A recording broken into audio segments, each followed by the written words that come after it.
साल 2025 का बिहार चुनाव आखिर क्यों इतने सवालों के घेरे में है? आज हम उन सबूतों और विवादों की तह तक जाएंगे जिन्होंने हमारे लोकतंत्र पर एक बहुत बड़ी बहस छेड़ दी है। यही वो सवाल है जो आज पूरे देश की सियासत के केंद्र में है। तो चलिए एक एक करके उन दस्तावेजों और दावों पर नजर डालते हैं जो इस पूरी कहानी को हमारे सामने रखते हैं। देखिए, हमारा मकसद यहाँ कोई फैसला सुनाना नहीं है। हम तो बस उन सबूतों को सामने रख रहे हैं जो इस पूरे विवाद की जड़ में है। तो चलिए कहानी की पहली परत को खोलते हैं। हमारी पड़ताल की शुरुआत होती है ज़मीनी हकीकत से, मतलब उन तरीकों से जिनसे वोटिंग से ठीक पहले वोटर्स को प्रभावित करने की कोशिश की गई, जब शायद वो सबसे ज़्यादा असर में आ सकते थे।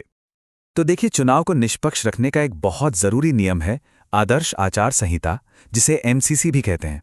जैसी ये लागू होती है, सरकार कोई भी नई स्कीम या पैसा बांटने का ऐलान नहीं कर सकती, ताकि वोटर्स को लुभाया ना जा सके। मगर जो दस्तावेज सामने आए हैं वो कुछ और ही कहानी बताते हैं। बिहार में इस नियम के लागू होने के बावजूद महिलाओं के खातों में सीधे 4 बार पैसे भेजे गए। और यही बात इस मामले को और भी ज़्यादा हैरान करने वाला बना देती है।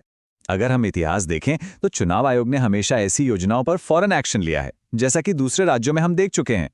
लेकिन इस बार बिहार के मामले में एक अजीब सी खामोशी देखने को मिली। बात सिर्फ पैसों तक ही नहीं रुकी, लोगों को बाकायदा संगठित तरीके से वोट डालने के लिए ले जाया गया। रिपोर्ट्स में स्पेशल ट्रेनों का जिक्र है, जिसे हमारा चुनाव कानून एक भ्रष्ट आचरण यानी कि करप्ट प्रैक्टिस मानता है। अब मामला और भी गहरा हो जाता है जब हम वोटर लिस्ट पर नजर डालते हैं। एक इन्वेस्टिगेटिव रिपोर्ट में 14 लाख से भी ज्यादा ऐसे नाम पाए गए जिनके डुप्लीकेट होने का शक था। सोचिए, 14 लाख! और ये तो सिक्के का एक पहलू था। दूसरी तरफ करीब 80 लाख ऐसे वोटर्स थे जो वोट डालने के लायक थे, लेकिन उनका नाम लिस्ट से पूरी तरह गायब था। और ये स्लाइड योगेंद्र यादव के एक विश्लेषण का बहुत ही चौंकाने वाला आंकड़ा दिखाती है। बिहार की कुल आबादी में मुस्लिमों का हिस्सा करीब 17% है, लेकिन वोटर लिस्ट से जिन लोगों के नाम हटाए गए उनमें उनकी संख्या लगभग 2 गुनी यानी 33% थी। तो ये तो थी जमीन पर चल रही गड़बड़ियों की बात। लेकिन सवाल ये है कि क्या उस सिस्टम में भी कोई बदलाव हो रहा था जिसकी जिम्मेदारी चुनाव पर नजर रखने की है? चलिए देखते हैं। अगला पॉइंट क्यों इतना अहम है, इसे समझने के लिए हमें थोड़ा पीछे चंडीगढ़ मेयर चुनाव में जाना होगा। वहां सीसीटीवी फुटेज ही वो सबूत बना था जिसने एक लोकतांत्रिक नतीजे को बचाया था। वो एक हीरो की तरह सामने आया था। अब देखिए उस ऐतिहासिक केस के कुछ ही महीनों बाद कैसे सब कुछ बदल गया। पहले सरकार ने कानून बदलकर फुटेज तक आम लोगों की पहुंच को लगभग नामुमकिन बना दिया, और फिर चुनाव आयोग का आदेश आया कि फुटेज को 1 साल की जगह सिर्फ 45 दिनों के अंदर डिलीट कर दिया जाए। मतलब किसी भी जांच का रास्ता ही बंद। और इस इतने बड़े बदलाव के पीछे तर्क क्या दिया गया? प्राइवेसी की चिंता। ये कहा गया कि पब्लिक पोलिंग बूथ के अंदर की फुटेज को लेकर निजता का सवाल है।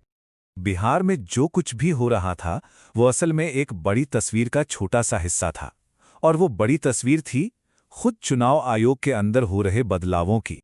हुआ ये कि 2023 के आखिर में एक बहुत ही अहम कानून बदला गया। अब तक चुनाव आयुक्तों को चुनने वाली कमेटी में भारत के चीफ जस्टिस भी होते थे, लेकिन नए कानून के तहत उन्हें हटाकर उनकी जगह एक कैबिनेट मंत्री को शामिल कर लिया गया। इससे हुआ ये कि सिलेक्शन प्रोसेस में सरकार को बहुमत मिल गया। और फिर बिहार चुनाव के ऐलान के ठीक बाद चीफ इलेक्शन कमिश्नर के परिवार के बेहद करीबी सदस्यों को बीजेपी शासित राज्य में बहुत बड़े प्रशासनिक पद मिल गए। इन नियुक्तियों ने एक बहुत ही गंभीर सवाल खड़ा कर दिया, क्या यहां हितों का टकराव हो सकता है? तो हमने कैश ट्रांसफर देखा, वोटर लिस्ट में गड़बड़ियां देखीं और नियमों में बदलाव को भी समझा। जब इन सारे टुकड़ों को एक साथ जोड़कर देखते हैं तो आखिर क्या तस्वीर सामने आती है? जब इन सारी घटनाओं को एक साथ रखकर देखा जाता है तो एक परेशान करने वाला पैटर्न नजर आता है। एक ऐसा पैटर्न जो हमारी पूरी चुनावी प्रक्रिया की बुनियाद यानी उसकी निष्पक्षता और संस्थाओं की ईमानदारी पर ही सवालिया निशान लगाता है। आखिर में ये कहानी सिर्फ बिहार के एक चुनाव की नहीं रह जाती। ये कहानी उन संस्थाओं पर हमारे भरोसे की है जिन्हें लोकतंत्र का रखवाला माना जाता है।